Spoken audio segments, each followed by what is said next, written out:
దాదాపు 10 రోజుల క్రితం ఊపిరితిత్తుల ఇన్ఫెక్షన్తో బాధపడుతున్న ఢిల్లీలోని ఎయిమ్స్లో చేరిన సిపిఎం ప్రధాన కార్యదర్శి సీతారాం యేచూరి ఆరోగ్య పరిస్థితి విషమంగా ఉందని పార్టీ కేంద్ర కమిటీ తెలిపింది. డాక్టర్ శ్రీనాథ్ రెడ్డి, డాక్టర్ గౌరీ నేతృత్వంలో వివిధ విభాగాలకు చెందిన వైద్యుల బృందం ఆయనకు చికిత్స అందిస్తోంది.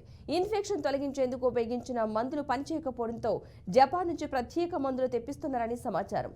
వెంటిలేటర్పై ఉన్న సీతారాం యేచూరి చికిత్సకు స్పందిస్తున్నారని వైద్యులు చెప్పారు.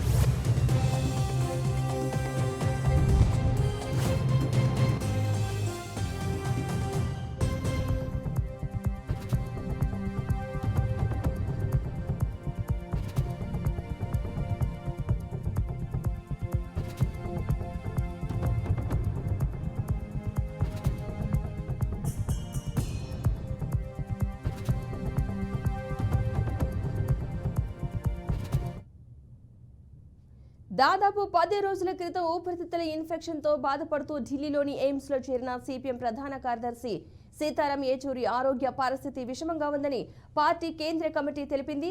డాక్టర్ శ్రీనాథ్ రెడ్డి, డాక్టర్ గౌరీ నేతృత్వంలో వివిధ విభాగాలకు చెందిన వైద్యుల బృందం ఆయనకు చికిత్స అందిస్తోంది. ఇన్ఫెక్షన్ తొలగించేందుకు ఉపయోగించిన మందులు పనిచేయకపోవడంతో జపాన్ నుంచి ప్రత్యేక మందులు తెప్పిస్తున్నారని సమాచారం. ఇక వెంటిలేటర్పై ఉన్న సీతారాం యేచూరి చికిత్సకు స్పందిస్తున్నారని వైద్యులు తెలిపారు.